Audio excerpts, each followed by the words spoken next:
listeners. I'm Robin Black, and this is It's All About Healing podcast. Today, we have a very special guest with us. We have Maria. She is the author of On the Rocks, and I'm very excited to speak with her. And she tells us how we can make our worst day, or how our worst day could be the path to our success. Maria, how are you? Oh, I'm doing well, Robin. Thank you so much for having me on. And I love the theme of this podcast. I'm so excited to talk with you. Thank you so much. So tell us a little bit about yourself before we get into your book. Sure. So, a little bit about me. I am an author, but I'm also a nonprofit grant writer, and I work for a nonprofit outside of New York City in Paterson, New Jersey. And it's called the St. Paul's Community Development Corporation. And really, the mission of it is to give people not a hand out, but a hand up, and to help support their basic needs, whether it be food insecurity, shelter, lacks in education gaps, medical. Really, we do everything: AmeriCorps, permanent housing, temporary housing. We do it all. Holiday gifts. That's half of you're in my studio right now, and the other half of this studio is Santa's workshop, because I coordinate a holiday gift program for about 250 kids in Paterson and Greater Passaic County here in Oh, New Jersey. nice. Nice. I like that.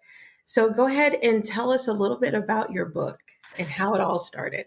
Sure. So it all started 17 years ago. I had no idea it was even going to be a book. I was just working on a family history project with my dad. And, he was really going through a rough time. We all were. He had just come out of prison, actually, and he had lost his beloved restaurant and really everything that he worked so hard to build. And whenever you have a loss or a trauma like that, it's hard to just kind of pick up the pieces and move on. And so I knew that his best days and his best times were at the restaurant. So I Mhm. started to ask him stories like, Dad, tell me about a time where a celebrity came into the restaurant, or tell me about a time that something really unexpected happened, or tell me about the first fight in the bar. And, the stories, being a writer myself, I could see these stories coming to life and having a lot of commercial value more than just family history. But at the time, I didn't really know what to do with it, other than, we were recording these conversations on, as my kids say, since I lived back in the dinosaur days. Yeah. We used to have these little mini tape decks that you would take to record professors, and then you could transcribe your notes. Before cell phones could do all this stuff. And so that's how I initially recorded all these conversations, and then I would transcribe them. And I got to as far as I could get with them without having some help. And I was lucky enough to have a really wonderful AP English teacher Mhm. named at the time Ruthie Dines, and now Ruthie Robbins. And she and I had really never lost connection. We are, the whole 6 degrees of Kevin Bacon. We're about, I don't know, 100 degrees between the two of us. She is the same exact age as my father. She grew up on a street over from where my father's restaurant once was. She was one of the first initial customers at the restaurant. She was my teacher. I was friends with her sons. There was just so many connections. And even after college, her one son moved to California, and so did I. Mhm. So there was a lot going on there. And she had heard that I was working on this project, and she had asked to see some of the pieces that I was writing. And she was also working with a writing group in Buffalo, New York. And she said, well, can I take some of this stuff up there and see what they think? So I had nothing to lose. I'm like, yeah, sure, go ahead. And she came back and she said, they have two things to say. First of all, this book needs a lot of work. Mhm. I already knew. And second of all, it has a lot of commercial potential, which I also kind of felt in my gut. And so from then on, for the next 7 years, Ruthie and I worked together very diligently on the project as co-authors and co-writers, sending pages back and forth and texting and emailing and calling like incessantly through the pandemic. And we finished the book, the manuscript, in the summer of 2020, which was quite possibly the worst time Mm-hmm. to finish a manuscript because everybody had written a book Yeah. during that time, because what else were we doing, right? Right. And there was so much competition, and especially in my genre, which is narrative nonfiction, which is nonfiction true stories that read like they are Mhm. fiction. You needed to have a full, complete manuscript, and you needed to have basically a book proposal, which is the why or the business plan behind your book.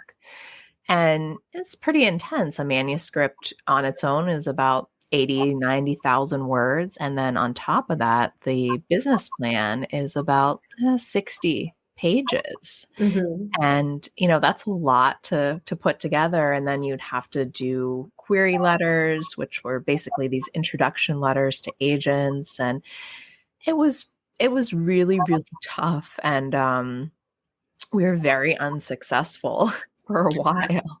Yeah. And what changed that is I started going to virtual conferences, and I was able to meet my uh, agent now at one of those virtual conferences. And I was able to, just like I'm talking with you face to face, I was able to talk to her and tell her my vision for the story.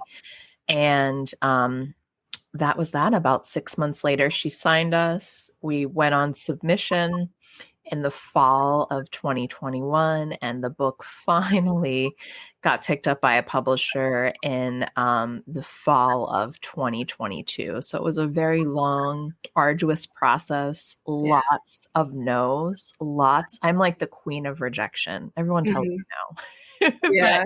I just keep on trudging, and keep on going. And I'm so glad that I did, because the book has been so incredibly well received. I can't even believe we were just in Forbes magazine a couple of days ago as one of the 6 books that you have to pick up for the holidays for the entrepreneurial spirit.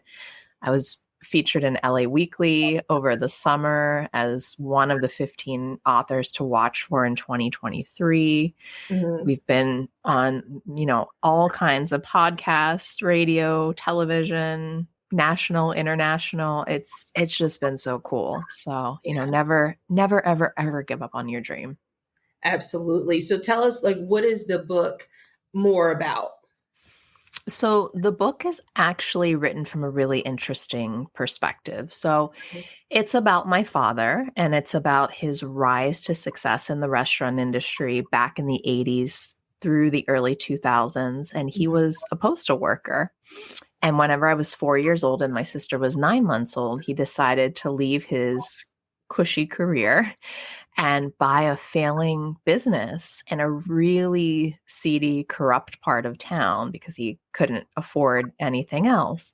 Mhm. And so he bought this business in McKees Rocks, hence On the Rocks. McKees Rocks is also short for The Rocks. Uh-huh. And it took about 3 years of intense struggle. And finally, one Hail Mary review was the start engine to all of the success and fame that followed. And we had celebrities and sports stars and broadcasters and you name it come to our little 83-seat restaurant. And, Mhm. this was back before a time, as my kids call me, the dinosaur. Uh-huh. As I had mentioned before, this was back before the time of Google or Uh-huh. MapQuest. This was whenever you were going somewhere, you went to the AAA office and you got an actual map that you had to Yeah. read and try to figure out. So it was very rare to have such a gem of a restaurant. It was one of America's top 10 Italian restaurants Mhm. back during that time. And all of the others were in New York, Los Angeles, Chicago, San Mhm. Francisco, Miami. So it was very rare to have something like that in McKees Rocks. And that's, just part of the story. And then of course, every story has a good hook and a good falling point. And the falling point was whenever I was 20 years old in between jobs, I received a knock at the door, and it was the federal government looking for my father. Hmm. And he had been mentioned in a federal grand jury investigation as a person of interest, even though he had no criminal record or background. And it led to a 3-year, fairly invasive investigation. And then he pled guilty to tax evasion charges and went to prison. So Wow. it's a very juicy story. Yeah.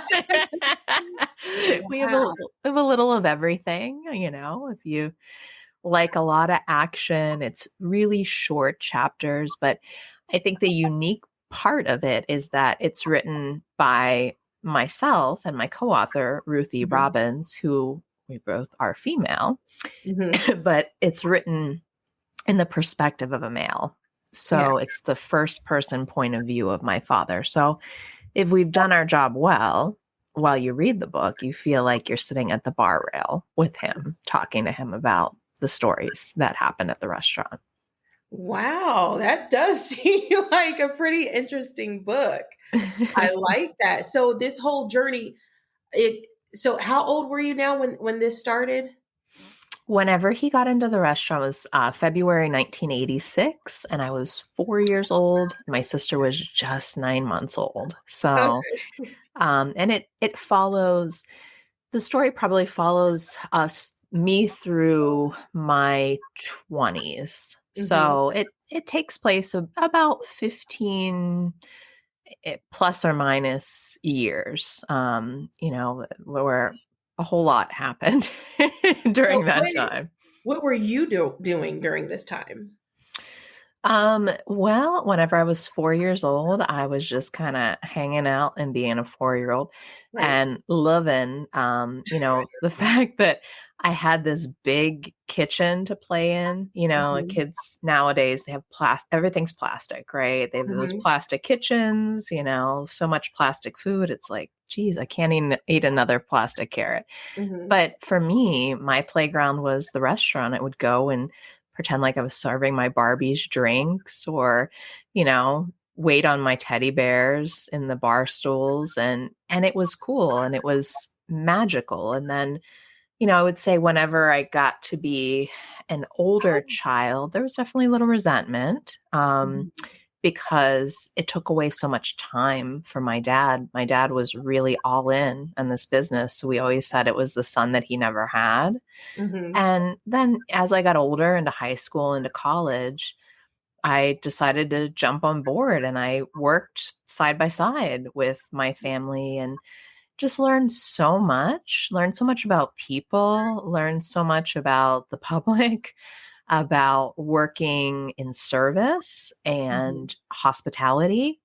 And these are things that I think really helped shape who I am today and my overall personality. And I went to Syracuse University for undergrad and Pepperdine for my master's degree. But I really do believe that I got the best education in McKees Rocks, Pennsylvania, working for my dad because of all the life lessons that were learned. He always said things like, we're not just teaching people about restaurants here. We're teaching you about life and how to live and how to interact with people and how to be a functional member of society. And these are all very powerful lessons for young people. Yeah. And then so that's what I was kind of meaning more so is when you said that you were in your 20s and you were working side by side with your father, like did you guys know what was going on? Did you know what he was doing? No, I mean, everybody was kind of blindsided by it because what had happened is somebody else got in trouble completely independently of my dad. And then they were sort of asked to do an offer and compromise and to give a name of somebody that they kind of suspected was doing something wrong. And that's how my dad kind of got pulled into the spider web. Now, Yeah. my dad was also offered to, I guess, rat out somebody else, and he just wouldn't do it. And so for him, loyalty is a really big deal. And that was not a path that he wanted to go down. And because of that, at that time, if your name was mentioned in a federal grand jury investigation, it's no longer a civil case, it's a criminal case. Yeah. And so they will find something on you. You just don't know what they're going to find on you. And so for my dad, he had ran for political office, which I think was one of his tragic mistakes. And he got into some money problems, and the government was able to find records that he underreported his taxes. And because there was such a high rate of success for the prosecution for the U.S. federal government, he decided to plead guilty rather than pleading innocent and having the possibility of going to prison for more time. Because at that time, too, which things have changed quite a bit, Mhm. the Clinton administration had passed these federal mandated minimum laws. So if you did this particular crime with this particular severity, that was your sentence, kind of a grid system. Mhm. Since then, that's been found unconstitutional. So if this happened today, he likely would not have gone to prison. But because it happened then, he did. And, he did so with grace and with respect, and not pulling anybody else down and not denying anything that, happened. He admitted that it did happen and that he made an honest mistake. Yeah. And then, so where's your dad now? So now he had a lot of health issues over the last 17 odd years. Mhm. Open heart surgery, major back surgery, his kidneys failed. So he's the 2-time transplant recipient, Mhm. which is just amazing and so beautiful. But he's doing really, really well, knock on wood now. And he's retired, and not only just enjoying his grandkids, but he's enjoying the benefits of this book. So for a while, no one was calling him. We kind of disappeared off of the radar, Mhm. after being the family in town. And then, overnight, nothing. We kind of lost everything. But now he has this kind of second coming / resurrection that's happened. And so Mhm. he's going out with friends and having dinners and going on the media just like I do, and having a lot of fun. His former life, in addition to being a restaurateur, he had his own radio show. He had a column in the Pittsburgh Post-Gazette, which is Pittsburgh's top paper. So he's kind of getting back into it. He does a lot of radio interviews. He, is just having a lot of fun and really reliving all of these wonderful memories. And we're just so grateful and so supportive that people have taken to this story, even that don't know him or have never been to the restaurant, because it has this element of humanity Mhm. and what it means to be authentic, and what is important in life, and love and resiliency and redemption, and how you learn from your mistakes and grow from it. And I think because of that, that's something that everybody, no matter what your path is, whether you're a foodie or not, you can Mhm. relate to, and you can grasp onto. I like that. I like that a lot. So, what advice would I say that do you have for aspiring authors out here? Do not give up. I'm going to share with you my stats because they're horrific. Mhm. So, and it'll make you feel better, because I always hear people say, I sent 10 query letters and I didn't get any request. Uh-huh. Well, guess what? Guess how many I sent? 265. Out Wow. of the 265, 140 people never even had the decency to answer me back. They completely ghosted me. And Wow. this was after some of them had requested the entire manuscript, my entire book proposal, a query letter, a cut sheet of all of the media that I had ever been in. And that's a lot of work. And sent all of that, nothing. And then over 100 people just said flat out, thanks, but no thanks. And, some even laughed at me. One guy yelled at me. I was What? like, what is going on? I paid Yeah. him.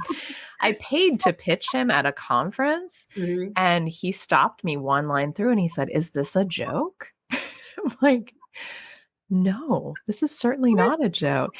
And so, out of the 17 people that did want to see more information, only one person ended up offering me representation. And the book took almost 11 months, Mhm. maybe 13 months whenever my contract was through in order to be picked up. Mhm. Anything over 6 months. And now I think the time frame is maybe a little larger because it just is so much competition. But Yeah. it was anytime a book was with a publisher for over 6 months, it's kind of the kiss of death. So I Yeah. share this with all of you because you have to believe in you more than anybody else does. Absolutely. And I'm not saying that you cannot be humble and take constructive criticism. You certainly should. It took me 17 years to write this book because we were constantly editing and re-editing and thinking, should we put this part in or maybe not? And refining. That's not what I mean. I don't mean Mhm. write a book overnight and just expect it to sell a gazillion Right. copies. Right. Try your best, put your best effort forward. But once you do that, and once you know it's the best that you can do, don't give other people the power to tell you no. Or if they do, just realize that they're not the right partner for you. And there Mhm. is somebody else out there. And even if you go and you self-publish, there's no shame in that game. Mhm. There's many, many books that are very high quality that are self-published now. And you're the one that's in the driver's seat of that success. And Yeah. whether you're self-published or published more traditionally, you're still going to have to do all of your own marketing. So, regardless of that, you are the person that's going to be the determinant of what's going to compel people to want to pick up your story. So, Right. don't give up, keep on trying. Don't be discouraged. So many people will discourage you, and don't. Honestly, don't. And have thick skin and know when to walk away and don't get beat up too much. It's a hard world out there. Really is. Don't read the Amazon reviews unless they're good. Well, thank you so much for that. And how can all the listeners get a hold of you, or how can they reach you? Sure. So my website is Mhm. mariacpalmer.com.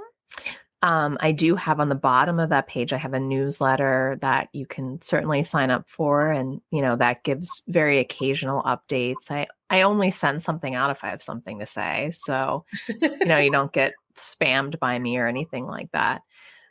We have several events that are coming up. We have a really cool virtual event that'll be next week on December 14th that people can kind of tap into. I'm going to be reading some of the book and then doing a public Q&A.